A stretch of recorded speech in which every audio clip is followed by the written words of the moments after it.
Graça e paz, irmãos. Boa noite. Eu convido você a abrir a sua Bíblia comigo no texto de Isaías, capítulo 6, a partir do verso 1, onde nós estaremos estudando os 3 primeiros versos desse texto. A palavra de Deus diz: no ano em que o rei Uzias morreu, eu vi o Senhor assentado num alto e exaltado trono, e a aba de sua veste enchia o templo. Acima dele estavam serafins. Cada um deles tinha 6 asas, com 2 cobriam o rosto, com 2 cobriam os pés e com 2 voavam. E proclamavam uns aos outros: Santo, Santo, Santo é o Senhor dos exércitos, e toda a terra está cheia da sua glória. E agora, o rei morreu, o que será de nós? Era essa a pergunta que os israelitas nos dias de Isaías estavam se fazendo. Um dos nomes mais importantes que já se assentou no trono dos judeus havia morrido. Uzias, como diz a parte A do verso 1, não estava mais entre o seu povo. Como expressão do juízo de Deus, Uzias morreu devido ao seu próprio pecado. No entanto, perceba comigo que com a morte de Uzias, não foi apenas um rei que estava morrendo. Quando Uzias morreu, o seu reino de paz, prosperidade e estabilidade estava também chegando ao fim. E assim como a estabilidade, prosperidade e paz estavam chegando ao fim, medo, incerteza e insegurança passavam a reinar no coração de muitos daquele povo. O que será de nós? Quem subirá ao trono? Fará o que Uzias fez? Mudará o rumo do nosso povo? Seremos colocados sobre um rei tirano e cruel? Eram estas as perguntas que dominavam aqueles corações naqueles dias. Não é assim também? Aquilo que sempre acontece. Uzias sempre morre. Eis por sinal um lembrete que Isaías capítulo 6, verso 1 nos faz. Reis se levantam e caem, os seus reinados semelhantemente. Momentos de paz e calmaria são substituídos por momentos de dificuldade e problemas. Por melhor que sejam as estações da vida, elas têm prazo de validade. Elas não surgem para durar para sempre. Que possamos nos lembrar disso por meio do exemplo de Uzias. Por outro lado, vejamos o que tomou a atenção e o coração do profeta Isaías. Ainda no verso 1, leia comigo. Eu vi o Senhor assentado num trono alto e exaltado, e a aba de sua veste enchia o templo. Em meio à incerteza, em meio à insegurança, em meio aos problemas que poderiam chegar na nação de Israel, Isaías tem os seus olhos voltados para o alto. Por um instante, os olhos de Isaías são tirados da terra e são levados ao céu, ao santuário de Deus, e naquele lugar ele diz que viu o Senhor assentado em um alto e exaltado trono.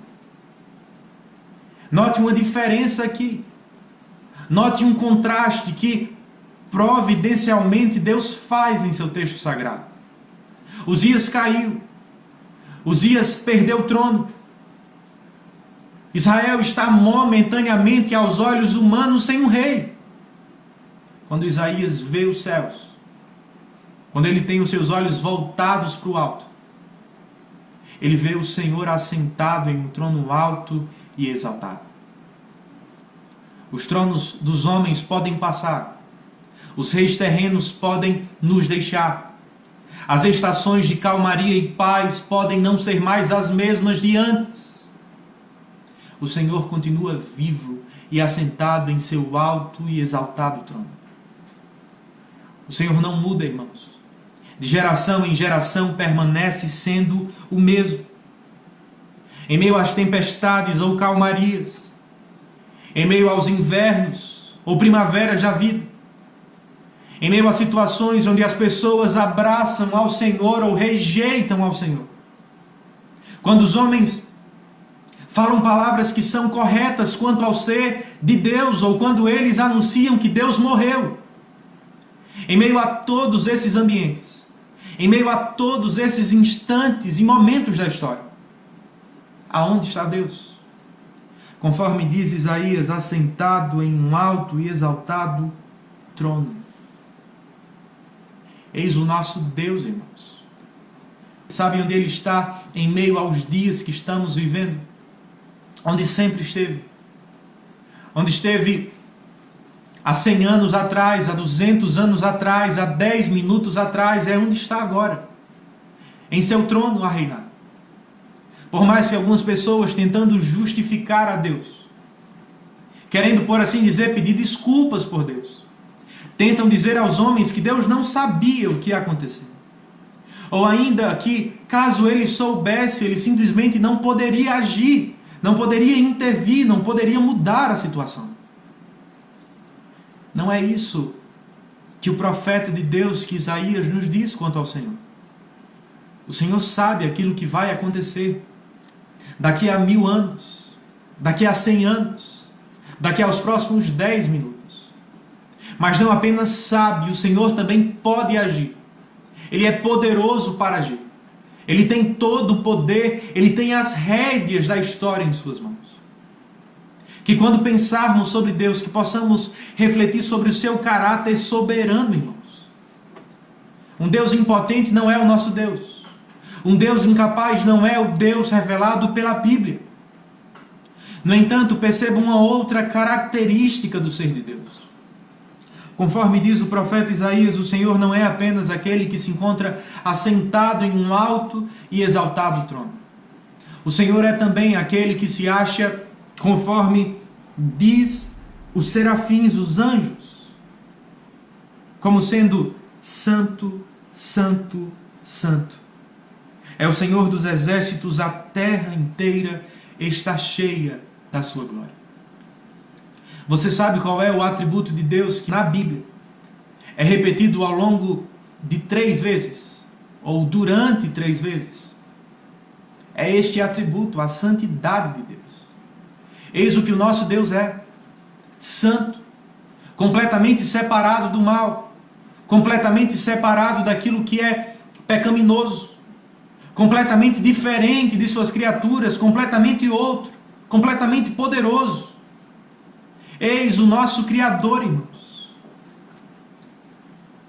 Ao mesmo tempo que a Bíblia apresenta a sua soberania, ela também apresenta a sua santidade. E ter essas duas verdades em mente é maravilhoso. Afinal de contas, quem gostaria de ter um Deus santo, mas impotente? Um Deus que não pode salvar os seus. Um Deus que não pode mudar a história, não pode intervir em favor do seu povo. Por outro lado, você gostaria de ter alguém que fosse Senhor sobre tudo, que fosse completamente poderoso, mas ao mesmo tempo um carrasco? Você gostaria de ter alguém como Nero, ou ainda Hitler, Nabucodonosor como o Senhor da sua história? Louvado seja o nome do Senhor, porque Ele não é assim. O nosso Deus não é poderoso, mas ímpio. Nem tampouco é santo, mas impotente. No Senhor nosso Deus encontramos santidade e soberania completamente unidas, completamente entrelaçadas. O Deus que é completamente santo é aquele que está assentado no trono a reinar a história da minha e da sua vida, história de todos os povos e nações da terra. Por sinal, deixe-me lhe perguntar, é com estas lentes que você tem lido a história? Seja a história passada ou a história atual, é assim que você tem lido e escutado as notícias que estão à sua volta? É com as lentes do Evangelho, que nos apresentam a soberania e a santidade de Deus, que você repara os acontecimentos, a vida à sua volta? Como cristãos deveriam ler a vida, irmãos. Como cristãos, deveriam reparar os últimos acontecimentos, opinar sobre aquilo que tem acontecido com as nossas famílias ou com as famílias daqueles a quem conhecemos. Cristãos deveriam ler jornais, mas eles também deveriam ler a Bíblia. Nós olhamos para o mundo à nossa volta, sim, através daquilo que sabemos, que o mundo nos fala, que especialistas da saúde, da educação, da segurança, de todas essas áreas nos informam. Mas acima de todas as coisas, olhamos o mundo à nossa volta pelos olhos da Escritura. Se os jornais humanos podem nos falar que hoje, ou melhor dizendo, nas últimas 24 horas, 700 pessoas morreram na Itália, o que a Escritura fala sobre esses acontecimentos? A Bíblia nos anuncia que o Senhor tem o controle da história em suas mãos. O Senhor nos anuncia que nenhuma destas mortes estão para além do seu poder ou além do seu controle. O que a Bíblia fala sobre Deus? Fala que Ele é santo, santo, santo. Fala que Ele está assentado em um trono. Portanto, que o nosso coração possa ter uma mistura de duas realidades. Diante da soberania de Deus e sua santidade perfeita. Que o meu e o seu coração possam descansar esta noite. Afinal de contas, nosso Deus é soberano, irmãos. Nós não precisamos nos desesperar diante das situações que temos visto. Não precisamos temer tanto. Não precisamos dar lugar ao medo. Deixar que o medo tome o nosso coração e as nossas esperanças. Afinal de contas, o nosso Deus é soberano. Lembremos-nos quem está no trono. É o Senhor nosso Deus. Por outro lado, podemos estar confiantes. Porque aquele que está no trono não é alguém como Nero ou Hitler, mas é um Deus santo e perfeito, que por conta de Cristo fez de você e de mim filhos por adoção.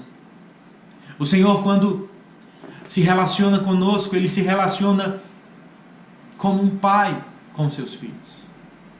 E sendo um pai, sendo nosso pai, nos amando e sendo completamente santos, jamais utilizaria aquilo que tem acontecido à nossa volta para o nosso mal, mas para o nosso bem. O que Deus está fazendo por meio deste vírus, o que Deus está fazendo por meio do caos que temos à nossa volta, não podemos saber todas as respostas, irmãos. Certamente o Senhor não está fazendo uma única coisa, mas muitas coisas por meio de um único acontecimento. Fato é que Ele está trabalhando por meio de todas estas coisas, como disse Paulo, para o bem daqueles que o amam. Que o seu coração possa ter esperança nesta noite. Que o seu coração possa descansar e confiar no caráter santo, soberano e amoroso do seu Deus. Ele não deixou, Ele não abandonou, Ele jamais nos desamparará, irmãos. Por mais que possamos não entender todas as coisas, por mais que possamos olhar para este mundo que está à nossa volta e perceber nele apenas um monte de coisas sem muito sentido aos nossos olhos. O Senhor que faz todas as coisas, o Senhor que controla a história, Ele vê de cima. E a imagem que nos parece sem sentido, na verdade é como um mosaico. Se você observar de perto, realmente não terá nenhum sentido e será inclusive feio. O que acontecerá, por outro lado, se você conseguir ver o mosaico inteiro? Não apenas um pedaço solto, mas junto de todo o restante. Você ficará espantado diante de tamanha beleza e sabedoria. É isso que o Senhor tem feito. É isso que está a fazer nesse exato momento. Comigo, com a sua vida e com a vida de todos aqueles, por todos os países, todos os continentes, todas as nações da terra. Que nesta noite o seu coração possa ser alimentado com esta palavra.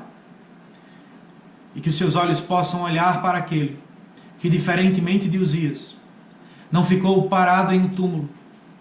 O nosso rei, de fato, morreu como Uzias. No entanto, não pelos seus próprios pecados, mas pelos nossos pecados. Diferentemente de Uzias, por outro lado, o nosso Deus ressuscitou. E porque Cristo ressuscitou, não apenas Ele nos prometeu e cumpriu a salvação que havia de dar a cada um de nós, como também podemos ter confiança que também cumprirá todas as suas promessas, inclusive a promessa de que estará conosco todos os dias, até a consumação dos séculos. Que Deus o abençoe em Cristo, meu irmão, e que você tenha uma boa noite na presença de Deus. Vamos orar ao Senhor. Senhor Jesus, obrigado por esse texto, obrigado pela Tua palavra, Senhor. Diferentemente de Uzias, o Senhor morreu, não pelos Teus, mas pelos nossos pecados. E é por Tua conta, é por Tua obra, morte e ressurreição, que temos esperança em meio às tempestades da vida.